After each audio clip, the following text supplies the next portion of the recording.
J. Registro óntico del Pazú. En tanto que ente evolutivo, en el Pazú, en el microcosmos, subyace un registro óntico con su historia natural. Pero en este caso hay que tener en cuenta que el Pazú es un ente diferente a todos los restantes entes específicos del macrocosmos, ya que su designio incluye el plan de todos ellos. El microcosmos es una copia invertida del macrocosmos y su designio un plan que contiene a todos los planes de los entes exteriores.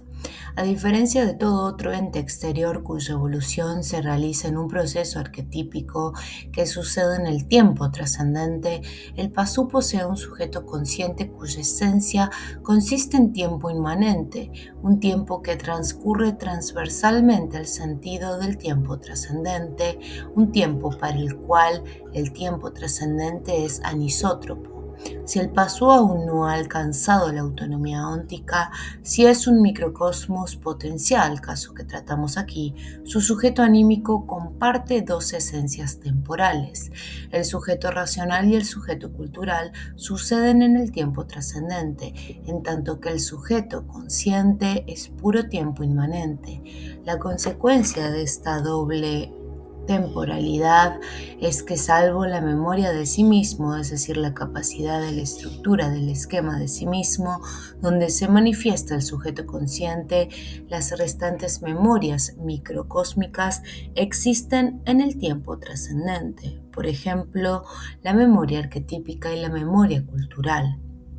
Pues bien, la sabiduría hiperbórea afirma que el registro óntico del Pazú es idéntico a la capacidad total de su estructura microcósmica, salvo la memoria de sí mismo. Vale decir que el registro óntico del Pazú integra, entre otras, a la memoria arquetípica y a la memoria cultural, pues éstas existen en el tiempo trascendente, pero no incluye a la memoria de sí mismo que existe en el tiempo inmanente.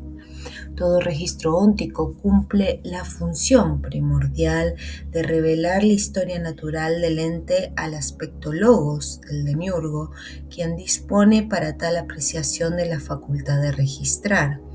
Para apercibir el contenido de un registro, el aspecto logos ante todo se sitúa en oposición al tiempo trascendente y comienza por percibir el ente actual e inferir por el principio de inferencia cardinal el extremo actual del hilo histórico.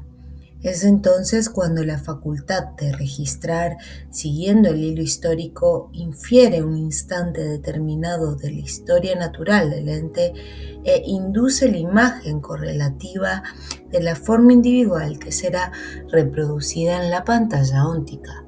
Ahora bien, cuando el ente observado por el demiurgo es un Pazú, la exploración del registro óntico solo puede comprender aquellas memorias que existen en el tiempo trascendente, puesto que la percepción del ente se realiza por oposición a este tiempo, el cual es anisótropo para todo otro tiempo transversal.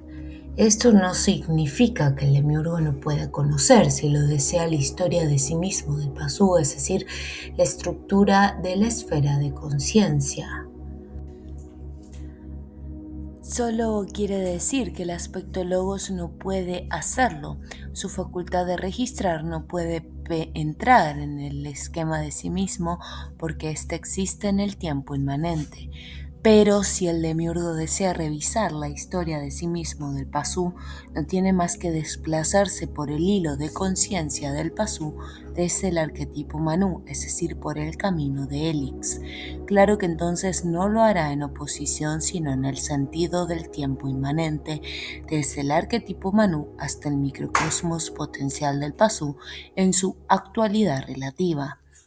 Si imaginamos esta trayectoria observando la figura 56, comprobaremos que la misma tiene sentido evolutivo, es decir, que el arquetipo Manú no tiene necesidad, como el aspecto logos, de disponer de una facultad de registrar que localice una imagen inducida para, a partir de ella, apercibir el desarrollo de la historia en sentido evolutivo. El arquetipo Manu le basta con desplazarse por el camino de Helix para revisar toda la historia de sí mismo del Pasú, la historia individual registrada por su conciencia inmanente. Desde luego que en este caso no hay apercepción, sino revisión de la historia, puesto que en ningún momento ocurre reproducción alguna de imágenes. Tampoco hay inducción, simplemente es como si el demiurgo acompañara a gran velocidad el flujo de tiempo inmanente de la conciencia del Pasú, vivenciando o reviviendo a su paso su historia de sí mismo, revisando y reconociendo lo acontecido. En un trayecto semejante por el camino de Helix, el demiurgo solo puede detenerse en el extremo actual del ente, en una especie de pantalla óntica inversa, una pantalla óntica que solo puede ser vista desde la interioridad del ente, a diferencia de los entes percibidos por el aspecto logos, cuyas pantallas ónticas se encuentran en su exterioridad. ¿Y qué ve el demiurgo como término del camino de Helix en la pantalla óntica interna que se encuentra en el extremo actual del hilo de conciencia? Respuesta: el símbolo sagrado del Pasú. Por eso en la figura 56 se ha titulado tapa-signo del registro óntico al signo espiral que constituye el centro de referencia de sí mismo, el verdadero extremo actual del hilo de conciencia al que el Pasú solo puede apercibir en un supremo acto de reflexión sobre sí mismo. Mucho más frecuente es que el Pasú proyecte este símbolo en el mundo exterior, expresándolo como signo espiral o como fórmula energética, o constelándolo a través de la óptica en el mundo microscópico o en el cielo astronómico, etc. Dejemos por el momento al demiurgo y consideremos al Pasú, su reflejo individual.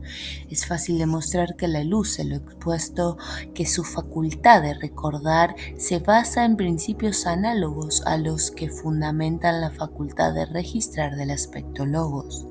El hilo de conciencia del Pasú, en efecto, es análogo al hilo histórico de un ente cualquiera, porque ambos son funciones continuas del proceso evolutivo de sus respectivos arquetipos. Cuando el aspecto logos se sitúa en oposición al hilo histórico para aprender un ente, ello es análogo a cuando el sujeto consciente se sitúa en oposición al hilo de conciencia, es decir, en SPE, para aprender un símbolo emergente. Comparemos ahora el acto de apercepción que el aspecto logos realiza al explorar un registro óntico y reproducir la imagen de una forma individual con la apercepción que el sujeto consciente realiza al explorar una memoria microcósmica y reproducir el recuerdo de un sistema subsistente. El principio de inferencia ordinal de la facultad de registrar permite al aspecto logos remontar el hilo histórico e inferir el instante exacto que corresponde al suceso de la historia natural buscado. Un principio análogo de inferencia ordinal de la facultad de recordar permite al sujeto consciente remontar el hilo de conciencia e inferir el instante exacto que corresponde al recuerdo buscado.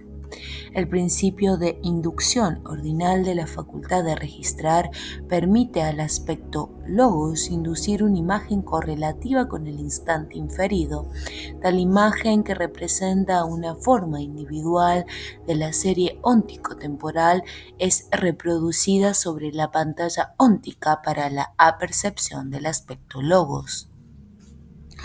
Un principio análogo de inducción ordinal de la facultad de recordar permite al sujeto consciente inducir una imagen correlativa con el instante inferido. Tal inducción le realiza, según hemos visto, en el caso de la memoria cultural, el sujeto cultural, quien responde al acto reflexivo del sujeto consciente, reproduciendo una imagen o recuerdo del contenido némico estructural, y esa reproducción emerge en la esfera de luz para la apercepción del sujeto consciente. Ya fue adelantado en D. Recuerdo es la reproducción de un sistema subsistente bajo la extensión del concepto memoria y su apercepción subjetiva. El recuerdo es así análogo a una forma individual de la serie onticotemporal que constituye la historia natural de un ente. Puede suponerse entonces alegóricamente que los recuerdos contenidos en una memoria microcósmica están distribuidos en una serie mnemotemporal, a pesar de lo cual están también estructurados, lo que solo puede ocurrir si tal serie tiene forma helicoidal y permite a cada recuerdo sucesivo mantener enlaces con otros recuerdos, de forma semejante a la estructura química de los ácidos nucleicos.